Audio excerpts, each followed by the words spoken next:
Hey everybody. I'm not sure if anybody is on yet. I know this was like super late announcement.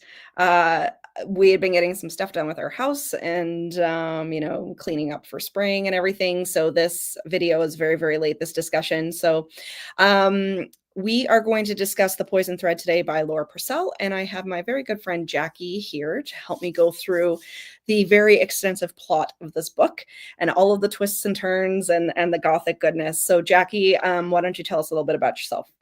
Hello, I'm Jacki. I have a podcast called The Jersey Ghouls, where my podcast partner Marissa and I kind of dissects everything in the horror genre, from movies to books to comics to culture. We try to put a bit of a feminist spin on it. We're a little bit fangirl, a little bit feminist, and we like to just deep dive into everything horror, which is how we met you, Lizzie. And it just happens to coincide that books are such a big part of our lives. And you are the one that really turned me on to the gothic of the books. So it's been a super fun adventure so far. Thank you for having me back again this time. Absolutely. Good morning. We have Skeleton Key here already, Morning. who is usually on for my live chats. I have my regulars, and it's always great to see everybody here. So yeah, I just wanted to mention that our fourth episode is out today, right, Jacki? Oh, yes, I For probably March should Madness? promote that. So the Yeah. final episode of our March Madness series, which guest hosted by Lizzie and our friend Jen from Literary Love 123, we have been counting down bracket style the most evil kids in horror. And yes, this morning, the final episode where we discussed the final four, and then we had a winner crowned. So you'll have to tune in if you're not caught up. All of the episodes, wherever you listen to your podcast, just search for Jersey Ghouls and you'll find us. And all month long in March, we have been duking it out and discussing and debating to get to the most evil kid or kids. We'll see what happens. But yeah, that episode went live today. It is the culmination of a lot of work to get through. We all watched and discussed 32 movies. So it's definitely a labor of love, and I hope you guys check it out. And it's one of those things, like, when you think about evil kids in horror, you think about your usuals, your usual suspects, but when you look at all of the horror that features an evil kid, it was quite the list. So I've been listening to it on playback. I'm super proud of everybody. It was a blast. So please go check out the March Madness episodes. It was so much fun. Yeah. Okay, so hopping into The Poison Thread by Laura Purcell. So this is my third, I think, book by her. And just very quickly get into a synopsis, and then we can go through our overall thoughts, and then we can start breaking things down. So basically, we have a sort of a dual timeline that comes together. We have a lower class girl, Ruth Butterham, who is in jail, and she believes that she can sew evil into her stitches. If she wants to curse someone, she can sew her curses and her hatred right into her stitches. And then we have the other girl, Dorothea, who is a very kind of higher class, very well off young woman who has an interest in phrenology, which of course is, the study of people's craniums and are we predisposed to being a certain type of person by the shape of our head and all of that sort of thing. And she goes to the jail. She meets Ruth. Ruth tells her story, and Dorothea takes it upon herself to study Ruth's head as a murderess. She's very interested in that. She seems like a, pretty highly intellectual young woman. And she has her own sort of story going on as a high class young lady. So, two stories coming together for me personally. Jacki, I think you were along the lines of a 4 to 4.5 star on this one. Yeah. Mm-hmm. I was along the lines of a 4.5 as well. It really had the potential to be a full 5 stars, but I did have to knock it down, and we'll get into why. But overall, I really enjoy this book. I think this was probably my favorite read of the year so far. Mm-hmm. And there was really no point where I was bored. I was, engaged in the story. I liked the characters, especially of Ruth and her group of friends, or the group of orphans at, is it Met Yards? The Yeah. name of the seamstress's studio. And so I really like that part of the story angle. And then, of course, with Dorothea, this is where I had to knock it down to a 4.5, because I felt personally that it had a place, like Dorothea's story had a place within everything, especially when you got towards the end. But really, Ruth's story could have been a standalone for me, and Hmm. I found when it would switch the POVs and go to Dorothea, I wasn't as interested. I was like, "Oh, it's kind of, her life is boring, and it's all about her suitors and getting married and, all of that sort of thing." But I think that was probably one of the purposes to put it in there, was that to show the juxtaposition between the lives of these 2 women and how frivolous one seems, so that's kind of my overall thought. I'm pretty much with you on that. This is I think this is my second Laura Purcell book. Um, and yeah, I'm teetering between. I think initially, I think on Storygraph I have it as a 4.5. I You know what, the way that you just described that, how you were saying that Dorothea's story was kind of unnecessary, that really is a better way to say what I had my thoughts of. Because my thoughts of were, it didn't need to be 53 chapters long. I felt Yeah. the book was a little bit too long, but I was also grappling with that because I was like, but it's not that we didn't need any, like, we needed Ruth's buildup. We needed every aspect of her story to figure out where she got at the end. And so I was like, I don't want to say that it's too long because I know we needed all that. But you know what? You're right. Now that you've said that, Dorothea's story was kind of unnecessary. It really could have been, Just Ruth. she could have been like little bookends Yeah. of the whole story, because I mean, I get what happened at the end for her, but at the same time I agree. That's one of the reasons, yeah, why it did not get a 5 star for me. Because I did find myself at certain points, probably at, like, chapter 17, 18, 19. I'm like, okay, like, I did start to get a little bit, I don't want to say I got bored, but I could have been very easily distracted. Like, this was an audiobook that I listened to on my commute, and there were times where I had to go back because I kind of drifted, because Dorothea's her whole storyline really didn't do much for me. I wanted to continually go back to Ruth Yeah. and hear about everything that was happening with Ruth. She was the character that I was invested in. So you definitely put into words what I wanted to say way better. So I agree completely with that, that maybe just a bookend of Dorothea would have been okay. I didn't need all of her I didn't need all of her shenanigans. No, and I'm just going to put up this comment as well, because this actually triggered another thing in my head. Didn't get very far in trying again this weekend, so we are going to be discussing spoilers, as you know. Really bounced off the phrenology angle. So this is the other problem I sort of had that knocked it down to that 4.5 star. Is that phrenology was there, but it didn't, because when you read the synopsis, it's almost like the entire story would be revolving around phrenology, and it was there, but it wasn't like a main character, Mhm. if I could put it that way. Yeah, I would have liked to have a little bit more of, I guess, just like have it be more, not to say that it's not more important, but I feel like it only came into play, how do I want to say it? Maybe not to, like, it didn't move the story along that No, it much. didn't. Like, It every didn't. now and then Dorothea would make mention about something on somebody's brain, and it's like, "Oh, okay, well, that's a convenient way to maybe explain X, Y, and Z." But Yep.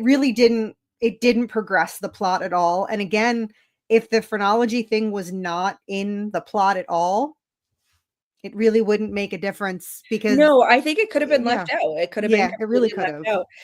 And one of the reasons why is because I'm learning that Laura Purcell has a lot of history wound into her stories. when I read The Shape of Darkness, and they were talking about the phosphorus and the match girls and all of that kind of stuff. Like, you could really read her book as fiction and then go research all of these things around that time, right? And there was so much other stuff that was wound into it that we'll get into, that the phrenology really, it didn't even really need to be a part of it. So Dorothea didn't need to be such a big part of it, and phrenology could have probably have been left out. So it definitely could have been whittled down a little bit. So this is another interesting take too. Can you skip Dorothea's chapters? I'm going to say no, just because of how it ends. Yeah. I agree. Unfortunately, you're gonna have to slog through, I don't want to say meaningless plot with Dorothea, but there are very few plot points that make an impact on the end. But there's So things you need. yeah, they're little bits and pieces, but just So what I enjoy did, it. because I Try listened to. to this on audio, and I listen to it on a lot of my commute too, but even like destickering books. I'm down here again today, destickering books. I actually sped up her chapters. Yeah. And I just kind of very much took the high level pointers. Yeah. But yeah, if you skip over Dorothea's chapters, the ending is not going to hit as hard. Yeah. That's what I'll say to that one. Yeah, Pretty and much. it, like Jacki said, it doesn't move the story along. It's just kind of there. And there were other historical aspects that did move the story along. I already know a lot of the history of phrenology from grad school. Oh, criminal justice. That's pretty cool. Very cool. Yeah. Okay. Yeah, so I was surprised that it wasn't a bigger factor in there. But Ruth's story it really tugged at my heartstrings. And I guess what we can probably do is, okay, let's talk about Dorothea first, just because there's not much substance there. Yeah. In her chapters. You have this, like I said, a higher class woman that's concerned about her dresses and courtship, who she's going to marry, not being under the thumb of her father anymore. But I think the most interesting aspect of her storyline was the Church of England versus the Catholicism, and her trying to have her own sort of ideas. So I did like that aspect, but it was very shallow.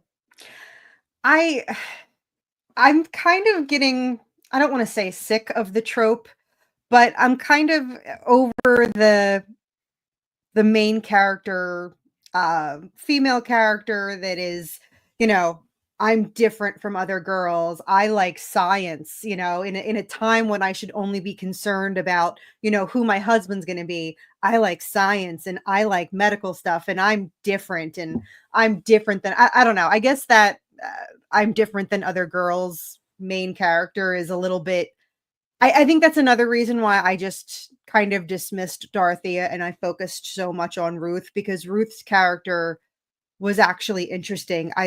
There were so many aspects of Ruth's character that I like, chiefly being that she was 16 years old. I mean, we get to see like a few years of her life through her storytelling.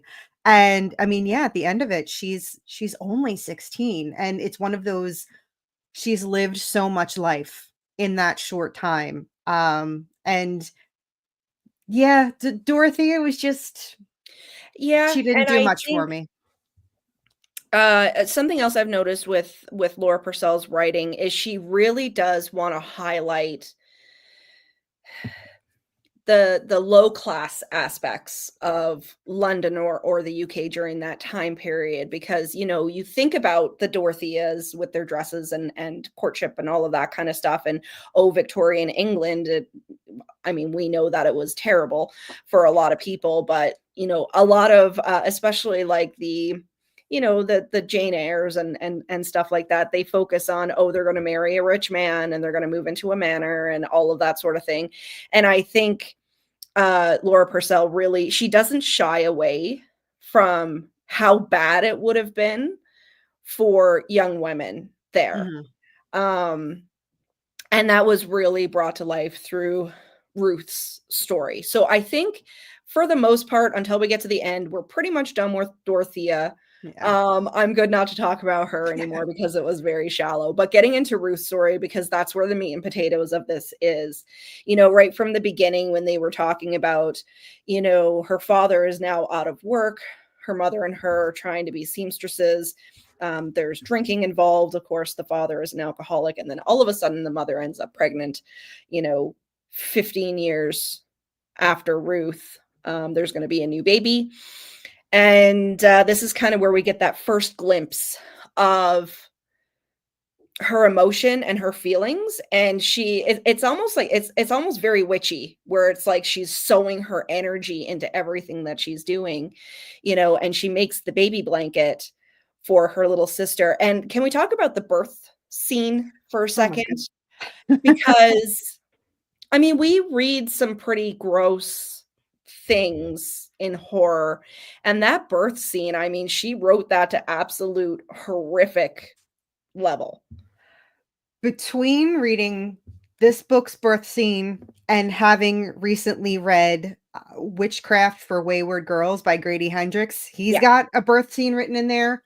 I'm done. Like, I can take a nice long break from descriptive births, because they're both in their own rights were horrific for different reasons. And speaking as someone who has never given birth, has never any intention to give birth, I mean, that's all I needed to read. That even if I was a younger woman, I'd be like, you know what? That's not for me. None of that is for me, regardless of the medical advancements we've made since Victorian times or even the 1960s. I'm good. Yeah, it was, and I loved, I mean, it was written really well, and we're seeing it through Ruth's eyes, who probably doesn't fully understand everything that's happening. She's getting information from her father, who, at that time, he's probably got very limited information. The neighbors that could have helped with the birth weren't available. It was a very scary situation for all parties involved, and it really was written very well. In its grotesque descriptiveness. Yeah. Yes. So like I said, what you could do is really focus on Ruth's story. Don't skip the Dorothea chapters, but get the high level kind of, if you're reading it physically, you can just kind of get the high level pointers, so it'll make sense at the end. But Ruth's story is really where it's at. And I mean, I think anyone who is childless would be like, yeah, that's one of the reasons why. This is one of the reasons why, is because definitely factored in. Absolutely. Absolutely. I like that we spend a majority of the book not knowing if it is all just a coincidence, or if Ruth really is somehow manifesting things into the clothing she makes. I will say that I like that we got our answer, but not until the very end. Not until the very, very last go and off. It was, when the book ended, when they were like, this has been a production of whatever, I was like, that's it? That's where they're going to end it? It is, and it wasn't, I don't want to say it was like too drawn out. I thought it was that arc of the story of the, is it real or not? I thought it was done really appropriately. And I like how convinced you are throughout the whole book that it could fall either way. There was plenty of evidence one way or the other that it was real or not real. Yeah, and it's one of these things where, I mean, if you're talking about anything to do with the paranormal, if you can believe, like Grudge style, that a horrific thing happening in a particular area can leave energy there, and it's, just kind of replaying, is Ruth able to actually put her energy and her hatred and all of that into these pieces of clothing? And I thought it was really interesting with the birth scene, that she had made the baby blanket with an angel on it. And this is where we learn about this strangling angel disease that the baby died from, which I looked it up after, and it turns out to be diphtheria, which was really prevalent during that time. And of course, they couldn't afford medicine or proper food or anything, which would have been a absolutely um real thing for a lot of families. They have babies. The baby probably wasn't born strong anyway to older parents, and then, went through a horrific birth, and then all of a sudden ends up sick, can't get the proper nutrition, all of this kind of stuff. But Ruth now thinks that she's killed her baby sister. I also really like the aspect of it's not just in the clothing she sews. I like that she was suturing her mother Yeah. after the birth Yes. and was just thinking like, please don't see this, mother, like please don't see what I'm doing, please don't see the aftermath of what I have to do to you to fix you. And then her mother does end up with some very poor vision. And is it because, is it because of the poverty that they're working in and just maybe the genetics, or is it because, did Ruth blind her mother by willing her not to see in that moment when she was literally sewing her mother back together? Yeah, that's a really good point, actually. Um, and then you have this kind of thought with Ruth that she had this love-hate thing going on for her baby sister. That she hated her from the minute that she found out her mother was pregnant, but then after going through this situation, um, to bring her into the world, like, her thoughts completely changed, but she had already put so much energy into, Mhm. the same thing we see with Kate later on in the story. And, then she's kind of regretting her action. But, let's talk about the corset for a little bit, because Ooh. her corset itself is almost like a security blanket for her. Yeah. It's almost like she's sewn her need for comfort in this binding sort of garment for herself, right from the very first scenes of when she's bullied at school by these girls. Yeah, I took it as, it's funny that you say that she binds it with comfort and she makes it, because in when I was reading it, I took it more as her armor. Yeah. Like that was her, like that I took more of that was her protection, that was her armor. And she basically, put up the walls and had to survive.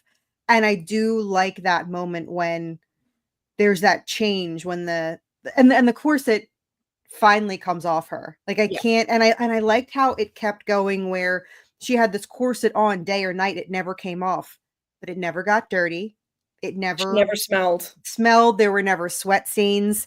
It was just this, I you know what? I think I like the idea of the comfort more than the armor now that you've said that. I Needs like that both, it, really, yeah, I like that it held it physically and emotionally and mentally, it held Ruth together because, until she a didn't need it. again, we're talking about a 15-year-old girl.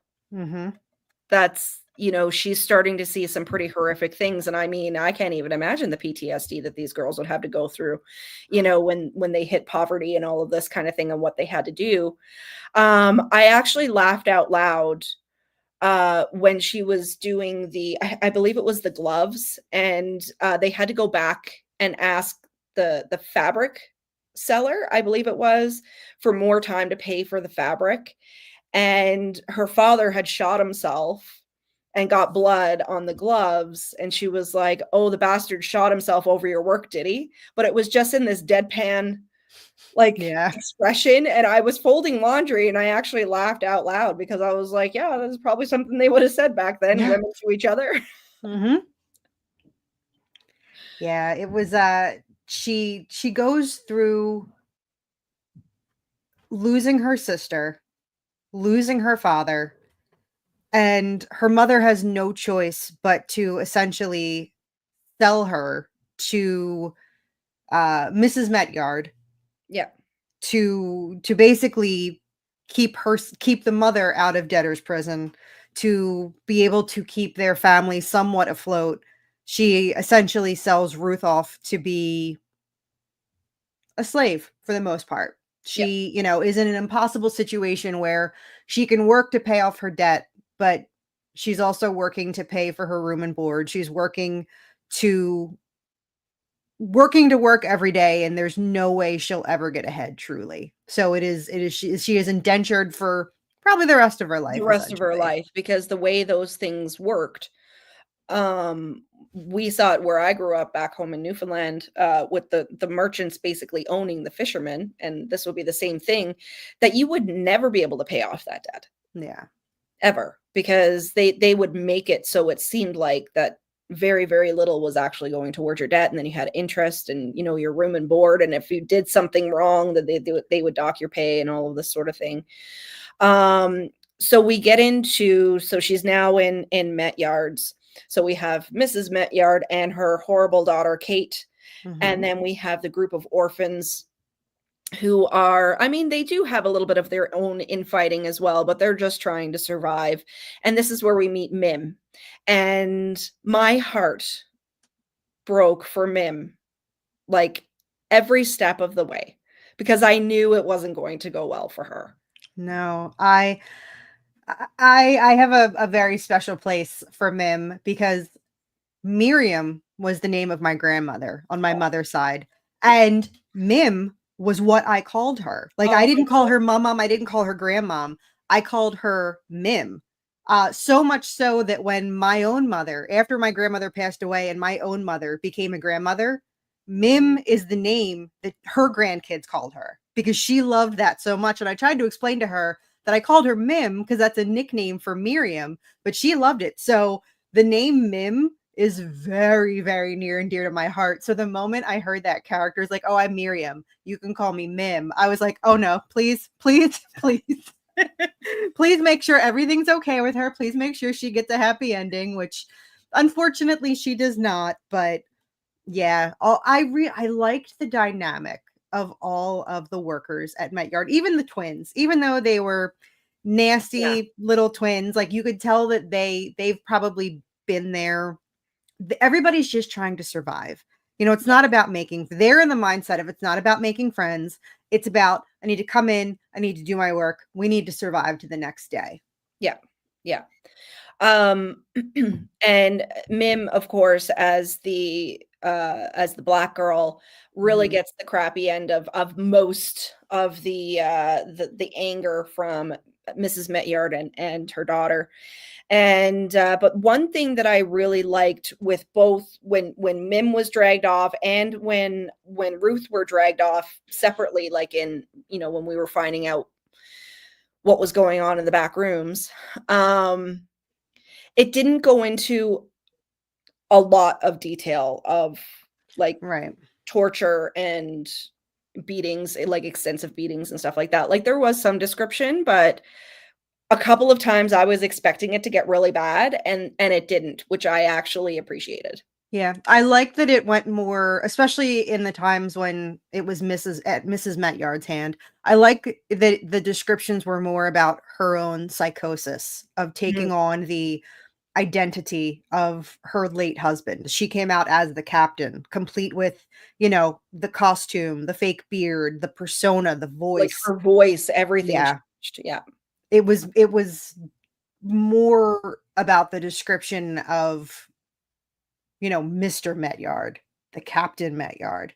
Then yeah, they get a little bit descriptive, but not in any sort of really in-depth way. You know, you know, Ruth is described at one point to have, you know, she's got her arms, she's suspended by her arms are in the air, her arms are very sore, but it's mostly, you know, it'll go into a bit of a description, and then, you know, she passes out and she wakes up and, you know, she's sore and things like that. But yeah, not too much of a description, which there is enough of the horrors written into this book where, yeah, I think it would have been a bit of overkill if we've got very descriptive details of any of the beatings or the punishments that the girls had to go through.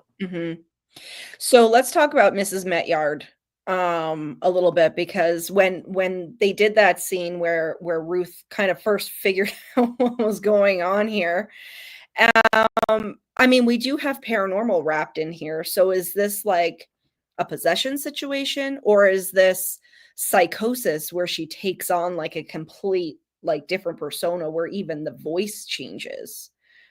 you know, what I don't know, because we're still trying to wonder if Ruth is able to sew hate into Yeah. her stitches. So it's like, is this actual possession? I mean, really, I don't think it is. You're probably dealing with a woman whose husband died in war and she completely lost her mind.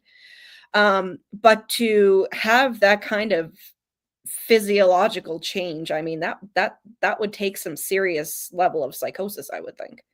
And especially for what she's doing to other human beings. It's almost like it's she does that because then it's, well, I'm not doing it. Mrs. Metyard is not that kind of person. It's the Yeah. captain that Mhm. is so villainous. It's the captain that's into torture. It's the captain that is to blame for all of this. Mrs. Metyard is the innocent, widow. It's not her fault. So I did like that aspect of that, was that it wasn't her. It was the captain Yeah. that did all that. Yeah. And she could hide behind that. And she could hide. Yeah, Yeah. exactly. Yeah. Um, and then we get Billy. So Billy comes onto the scene. And I mean, the first thing I thought was, well, if he's kind enough to pull her out of, I can't remember what they called it, but like the pit, The basically. coal hole. The coal hole, yes. And you know, and he's so kind and all of this kind of thing, and she's just so struck by his blue eyes, and just falls madly in love with this boy, but she can't figure out why he would be attaching himself to such a heinous girl as Kate. And I was kind of, for a little while, wondering what the whole angle of Billy would be. And we did end up getting that at the end. But I'll ask you this now. We're going to talk about it again towards the end as well. Um, one of my biggest questions that came away just with that character is, how innocent or guilty was he coerced, or was he just as guilty for what they ended up doing in the end? Yeah, so we learned that Billy was actually someone that worked at Met Yards. He and one of the other girls, Nell, came together. Um, and I have to say that one of my gripes about the book was I felt like the ending was a little bit rushed with the explanation of Billy Yeah. and Nell. Um, I kind of feel like that came out of left field, and maybe I missed the signs, maybe I missed things leading up to it in chapters. Um, I thought it could have been well enough that Billy was marrying into this family, and that's how he was taking his revenge against the Met Yards. Marry the daughter, and then eventually, make the business his own. He's going to end up owning everything at that time. He's the husband. He's going to end up owning everything. I thought that was kind of well enough for his character. So I didn't really like the way that it ended, as far as Billy and Nell being the ones that have been plotting this for God Years. knows how long, kind of thing. And I mean, and I can say that I don't, because it felt so just out of the blue. I don't know that I could truly answer right now, like, if I felt like Billy was more in the driver's seat or Nell was more in the driver's seat of the whole situation, because it just kind of felt, I don't know, it kind of came out of left field for me. So It did. It was yeah, a late it was a I don't late know. twist. Yeah, I don't know. I'd have to really think about it, because I'm like, now I'm like going back and I'm like, well, I don't feel like Nell ever was pushing her in Ruth, like, decision-wise, in one direction or another, because Nell always seemed to be kind of just trying to go with the flow, also just trying to survive. But I'm like, but did she? And I don't know. Like I said, I'm not a big fan of that plot twist that happened. So I don't know. Well, and then it left me thinking, because with Ruth, even after she found out um what Billy and Nell were up to, and after the revelation with Kate, and her thoughts towards Kate kind of changed, she was still very much soft for Billy. Like, Mhm. she didn't lash out at him at all. She wanted to do the double R's, the Ruth and Rook, I think it was. Um in her sewing and stuff like that. So that was kind of weird to me because I was like, so I don't know really where her thoughts sort of, and it didn't it I think it ended well, but it wasn't tied up in that pretty bow that I really like with a lot of Yeah. my gothic reads. There was a lot left to be desired. Yeah, I agree. I agree. And I don't know. I don't want to say that I mean that part really couldn't have been left out. That was a major plot point of the ending of it, but yeah, just not one of the reasons why this one didn't end up being a full 5 star for me because I really do feel like it kind of came out of nowhere. It kind Yeah. of suddenly like I remember listening and realizing that I'm like I'm in the last chapter. And I'm like or the last 2 chapters, and I'm like, "There's only 2 chapters left. I have less than an hour to go." And I'm like, "Are they really gonna wrap all this up? Like, how are they gonna wrap all this up?" And then suddenly, everything unfolds, and it turns out that Billy and Nell and I don't know. I think it was a little bit far-fetched that, you know, they took the time to describe that Dorothea didn't have a great seat for the trial because they had gotten there a little late. Yet at the same time, she still was able to notice the ring on Nell's finger Yeah. under her fingerless gloves. Like I don't know. That's It me. was That a would little, yeah. yeah. I just felt like it was a tiny bit far fetched. There could have been maybe another way that it was discovered, but yeah, and Nell was just or not now, Ruth. I feel like Ruth she had accepted her fate that she was going to die. There was no way that she was not going to be found not guilty. She was going to die, and I feel like at that point it was, pour whatever you can into your handkerchief. This was the last thing that you were going to make. And I feel like while she was seemingly not forgiving or defending Billy, she was just accepting of it. I mean, Billy was the one person in her life that she loved outside of family.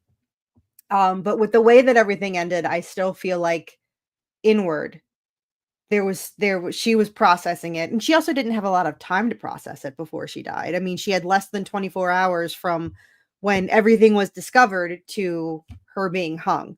So, sure, on the outside, it's not Bill, it's fine. I love him, whatever. But at the same time, she obviously poured something into what she was sewing because of the ending that we got. Yeah. Okay, so that pretty much sums up Billy. Let's jump back to where I can't remember the one wasn't a school friend, the one school bully that she had that her mother came in because this Oh, girl is now getting married. Um, Rosalind? Rosalind, is that Was it is that what it was? I I think think it might have been. I think it might have been. I don't remember her last name, but I think But she was Rosal marrying a man whose last name was Green. Mhm. So they wanted everything to be Everything. green. Her dress, her handkerchiefs, her hair, her bows and all of this kind of stuff, Mhm. her bonnet, she wanted everything to be green. And this is where it had another interesting sort of historical point wound in here with and I did pull up the actual Pantones because I work in print and I nerd out about that stuff. Arsenic and green dye. Arsenic-based pigments in Shields green and Paris green specifically. Mm. And they put this in everything from fabrics to wallpaper. And this poor young this poor young girl died a horrific death where I mean her vomit and even the whites of her eyes were green because she had absorbed so much arsenic from her dress and her bonnet and everything because she was marrying a man named Green. So it was an interesting historical fact. It was terrible, but it was one of the best revenge stories I think I had ever heard of. Yeah, I liked it. And I also like that, I mean, Dorothea had mentioned it at one point about how she knew there were certain greens that contained the arsenic, but her and her friends knew which shops to avoid that would use that type. So I thought that was also very telling that one of the like Rosalind had been had bullied Ruth so much about being poor. Yet at the same time, Rosalind's family went to a dressmaker that only had the green that was made with the arsenic. Like she didn't think to, maybe she couldn't afford the really, really high end stuff that didn't have the green colors that use the arsenic. So I found that to be interesting. But yeah, that was definitely one of the best deaths, if I can Yeah. say. It was very creative. And again, it's one of those things where, is it because of Ruth? Is it because of the arsenic? Don't It really was very know. well it was very well done, and a very cool piece of actual history, no pun intended, to be sewn into the story. Oh. Just once I wanted to say that. Book covers. Some libraries have a restricted section for the book covers that contain this arsenic green, Ooh, that's very which is cool. very cool. So yeah, that when that happened, I felt very vindicated for Ruth, because I Yes. at that point, your heart is just bursting for this young girl who's been through so much, and it was a really really cool piece of history wound into the story. So let's get back to Mim again, and her death, Mhm. because she's basically tortured to death, Yeah, um, for making a very small mistake. she tries, so she has a token from her mother, and she is quite convinced that her mother left her that because her mother's coming back, or here's a way to come find me. She's in a kind of a similar situation where with Ruth, where Ruth is, Ruth believes that her mother's out there and at some point they'll be reunited. Yeah, And Mim gets to the point where she is no longer waiting for her mom to come back. She's going to find her on her own. And she's been trying to plot an escape, and realizes that the dinner party for Billy and his family that is happening, that's going to be her moment when she can escape. She can slip out unnoticed, the party's going on, and then she can be free of this life and go find her mother. And I believe the plan was that they can maybe get back to Africa and have their happy ending there. yeah, yeah. And if it wasn't for who was it? Was it the milkman? I think it might have been the Milkman founder. Why couldn't he just look the other way? Why did he have to notice her, kind of thing? She could have been gone. And of course he brings her back, and she's treated as a traitor. Um, and basically is tortured and beaten over days, and dies. And then we have Mim, who they bring her up to the room where or sorry, we have Ruth, who's brought up to Mim's room where she's died, because they want to remove her hand so they can avoid identification. And so poor Ruth is back in the situation, same sort of situation that she was in with her mother, where she has to do a ghastly deed with her sewing tools. So this wraps into that whole story of her energy is now in these tools. And that whole scene where, I knew from the minute that Mim was taken, after she tried to escape, up until, Ruth has to do this, it was just, like, I had this pit in my stomach, I was nauseous, I didn't like it, and obviously, it was necessary to the story, but it was so heartbreaking, and, poor Ruth does do the deed that she's asked to do, but, I mean, the PTSD that this girl must be going through after everything. Yeah, this is Mim is the one person pretty much in the house that we could even call a friend of Ruth. The two of them bonded in a way, and yeah, for her to have to dismember a part of her one friend. And, and they're claiming, Met Yard is claiming, well, you're the only one that can do this. You're the only one strong enough. You've got the tools. Ruth at one point had began to carve bone for the corsets. Like, she Yeah, was learning how to do that. So she was the only one that could do it. And yeah, that was a tough chapter to get through, just because all you want is for Ruth to get like a little bit of a victory, a little bit of a win. And she just keeps getting pushed further and further down through all the things she has to go through, that she has to endure for her own torture, for having, this type of torture that she has to do now, where she has to cut off her friend's hand. it was a rough go to read through that, because you just want something good to happen for Ruth, because so many circumstances have happened that, I mean, that are out of her control, that have led her to this horrific situation. So, yeah, that one was a little rough. And it was such a sad outcome. Not only was Miriam killed, but then just the continued desecration of her body, of her spirit, through being she had been shoved in a closet for a couple days when they were Yeah. figuring out what to do. And she's just, oh yeah, just basically like bloating and decomposing in the closet. Like, that was when she was talking about how, the way that her veins looked and her Yeah. face was swollen. And it was, Laura Purcell's a very good writer. Very good at Very good description, writer. without getting, and she tugs at your emotion, she tugs at your heartstrings without having to put any shock and awe Yeah. into it. We talked about how she didn't get into a lot of the torture and what happened during those days that Mim was in that room, but the description afterwards was just as ghastly. And, yeah, that was I had a lot of I had a hard time with that part of the story, and then Ruth doesn't get any kind of reprieve at all. And things get even worse because eventually Metyard is found out. The orphans are released, or whatever you want to call it.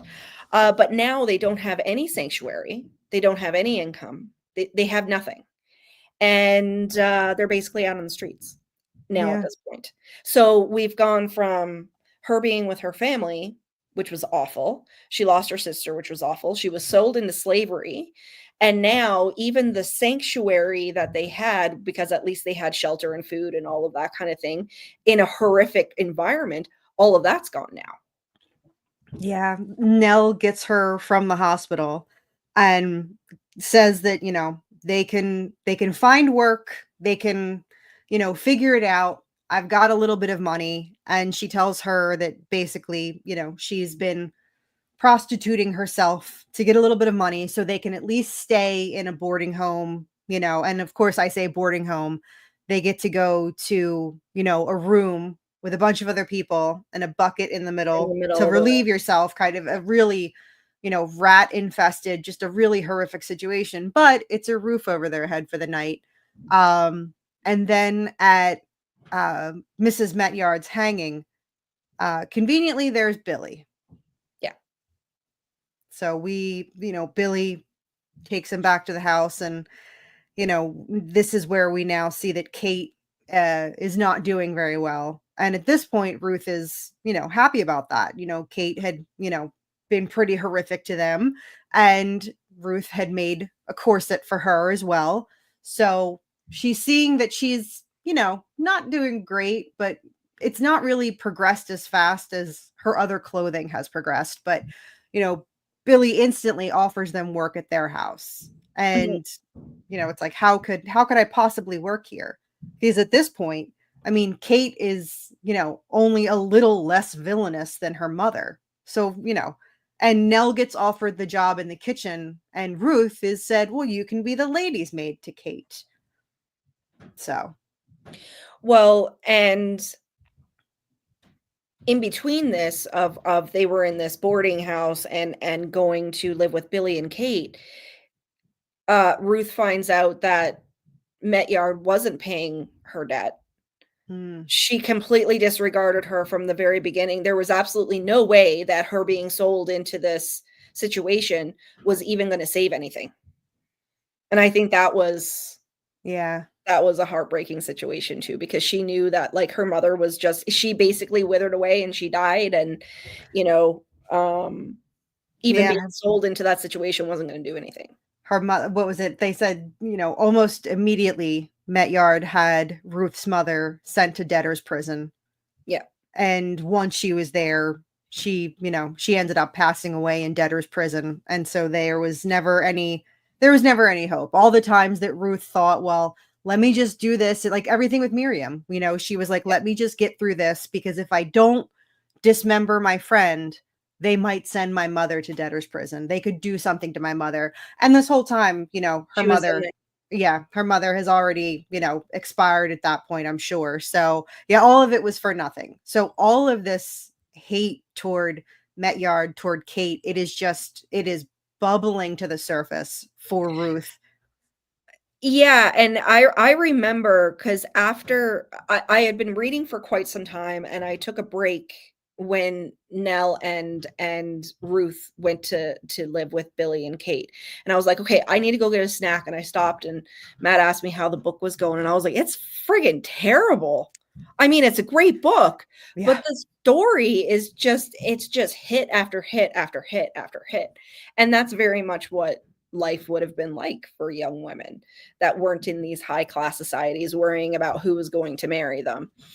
And so now we're in with Billy and Kate, and we had learned beforehand that the corset that that Ruth had made for Kate actually had, I think it was the fish bones, Hmm.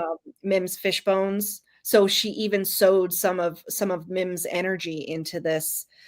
All you could call it would be a torture device. If we talk about the other one that she had herself as like armor and comfort and stuff like this was sowing hatred and bile and all of the dark negative things, and even her murdered friend's energy into this torture device for Kate. And she starts withering away. So, it must have been hard for Ruth to make the decision of, yeah, I'm going to go live with these two people. Number one, the man I love, and number two, his wife, who is the woman I hate. But it's almost like she wanted to be there so she could continue sowing that Yeah. hatred towards her. And maybe she did want it to work slowly. Maybe she Yeah. wanted her to suffer for a long period of time. Yeah. That's very true. I mean, she's doing, yeah, I agree that the twofold of, she can put up with Kate in the sense of she can, do what she needs to do behind the scenes. But at the same time, there's Billy. She gets to be around Billy, regardless of, whether he's around a lot. Any other circumstance, she would never see Billy again, probably. So this really did work out to be the better. Um, and then she gets hit with another blow because we're led to believe that Kate is pregnant. We're led to believe that Kate is pregnant. And that was a really interesting sort of mental health twist on Kate basically telling Ruth that I absolutely cannot have children. I don't want them. And she was like, well, you got married. Like the next thing you do is have Yeah. children. Like, how could you not think that this would happen, sort of thing? And she's thinking about the whole thing with her own younger sister Naomi and dying and all of that sort of thing. And of course, she thinks that Kate doesn't want to go through childbirth because of the fear of what could happen. And we discover that Kate doesn't want to have a baby because she doesn't want to be a mother, because basically she fears that she's going to turn into her own mother. And Mhm. that's where we start to get this whole angle of Kate is a traumatized child, and she was Yeah. taking just as much as the orphan girls were. um but that whole twist of the mental aspect of PTSD and what she went through and becoming a mother and all of this. I mean, she wasn't really pregnant, but if she would have, that she was terrified that she was going to turn into her own mother, kind of reminds me of when we talked about the bad seed Yeah. and what the grandmother was doing, and then what happened to the kid, like hereditary sort of handing down of psychosis, right? Yeah, it was. I would say that's, I mean, that last chunk of the book, for as much as I went through the beginning of the book kind of being a little bit distracted, having to take a break and coming back to it, there got to be that certain point pretty much when Nell and Ruth went to work for Billy and Kate in their home. Like from that point forward, it became the page turner for me, where I couldn't stop listening, because things started to happen very quickly at that point. And yeah, it turns out Kate was not pregnant. She just didn't get her period because at that point she was so sick, she wasn't getting her period. And I liked that I mean, Kate wasn't completely innocent, but it turns out, yeah, that Kate ended up being a lot more of a victim than Ruth even knew.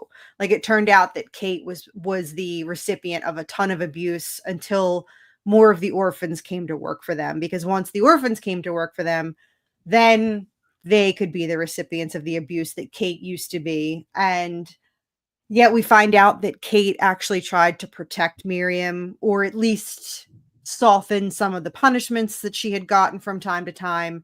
And suddenly Ruth has a change of heart toward Kate, which But I it thought was turns really out to be sad. too late, because Way too late.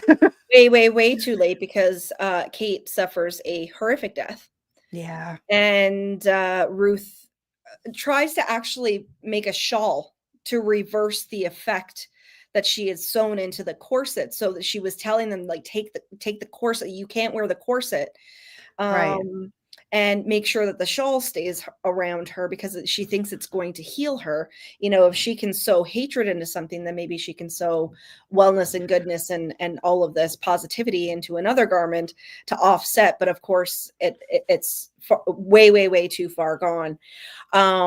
And this is kind of where we have that interesting sort of juxtaposition between Dorothea's story again and Ruth's story, when we start talking about poisoning and flypaper poisoning. Yeah. So it turns out that the cocoa Yeah. there was some flypaper being soaked in the cocoa. And It's a shame, because Ruth is just so convinced of her quote unquote powers that she just starts to confess. She's like, I'm sorry, it was me. I caused it. I did it.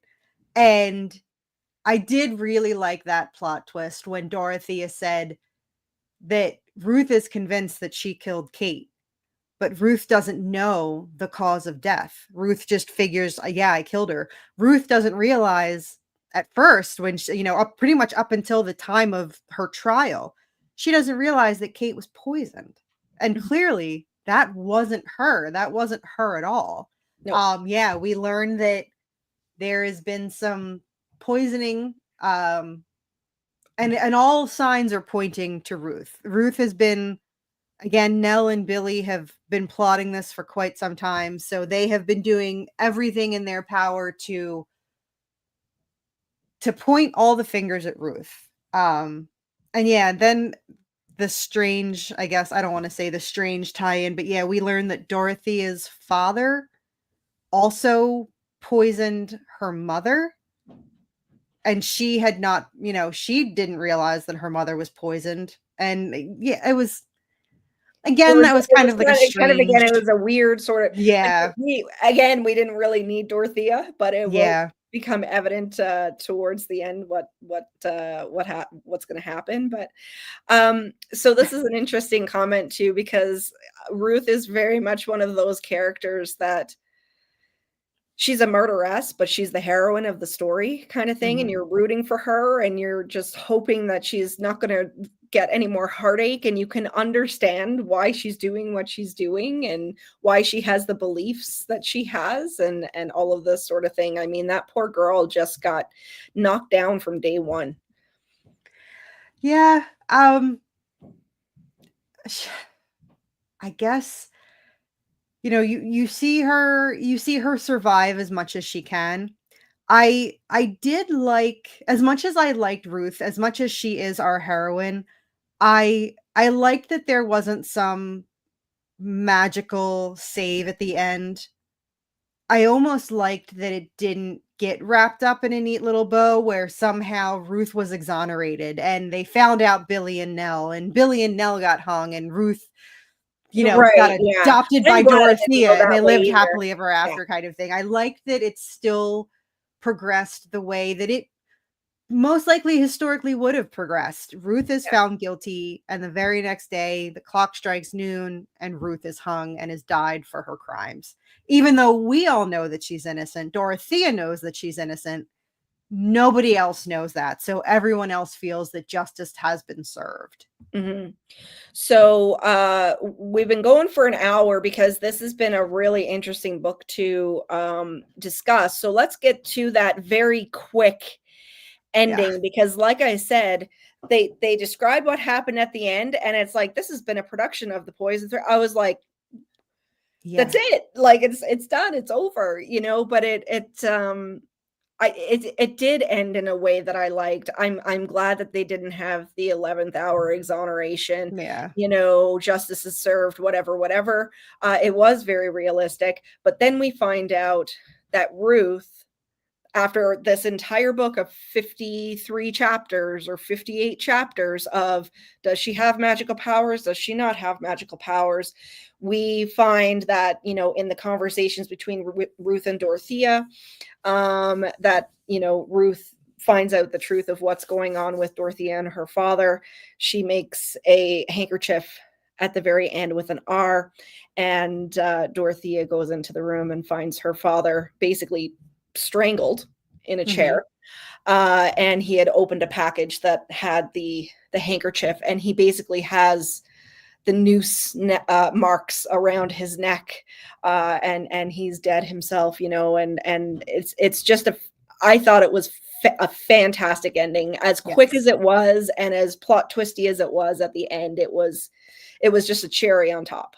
It was, and I always enjoy when there is a hint of maybe something's magical, maybe something's not magical, when that could it maybe plot is happening in the story. I do always enjoy when we find out that yes, it's absolutely real. She absolutely, yeah, okay, sure. There's all these coincidences that maybe it was the arsenic, you know, maybe it was, you know, maybe the baby really did get sick, or yeah, no, it was Ruth. Ruth can sew her hatred and emotion into these garments, and she can cause some damage. And I like that we got a definitive answer at the end of it, that yep, it's real. Nope, all of it was real. 100%. It was Ruth.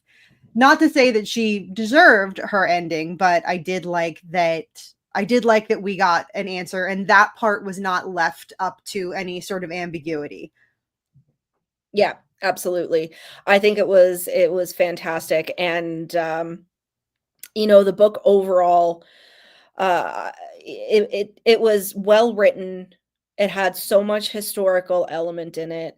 There were things, because I love jumping down rabbit holes and researching, and you know, when you learn about something in a fiction book like this, she obviously did her research, but you know, Laura Purcell's writing, I think she is very quickly becoming one of my favorite, or what you would say is preferred author. She's probably going to be an auto-buy author for me going forward.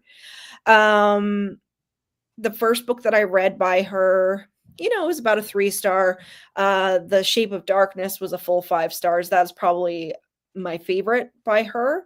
But this one, even though it did have its flaws, Dorothea could have been cut down quite a bit. Even that the whole twist with Billy and Nell at the end probably could have been left out, and Ruth could have had a standalone story. Phrenology didn't really play a whole big factor in this, which, you know, judging by the synopsis, it seemed like it was going to be a big part of the story, and it wasn't. But all in all, I mean, like I said, this is probably the best book that I've read this year. Yeah, I agree. I think so far, I've read a handful of books, and I think this is the closest to almost 5 stars as I've gotten. And I think this might be my favorite Laura Purcell so far. But I think isn't the Silent Companions like her most popular one? I still haven't read it yet. And I was gonna say, and I haven't read that one yet. That one is on my TBR. That I think that's her most popular, and I have not read that one yet. So I need to get my hands on that one. But yeah, this is closest thing to a 5 star that I've had for this year. And yeah, favorite Laura Purcell so far. Yeah, she's definitely going to be on my list. If she keeps writing, I'm going to keep buying it. Yeah. So yeah. Well, that's it. We're going to wrap it up here. That was a great, robust conversation as usual. And yeah, I won't leave it so long to do the discussions. after. Right. Life happens. It happens to all of us. It's the 23rd of March that we're discussing the February read. But the next one up is Lady of Ashes, which we'll go over probably the second Saturday of April. So I'm excited about that because, it has a funeral aspect to it. I haven't even started reading it yet, but I'm super excited for that one too. Yeah. So thanks so much, Jacki, for coming on. As always, we always have fantastic conversations. And for the most part, we're usually on the same wavelength. Definitely. Well, thanks, Skeleton Key, for sticking around for the whole thing, and anybody else who hopped in and out. And if you guys are catching this on the replay, let me know in the comments if you're catching it on the replay. But we will see you guys next time. Bye. Bye.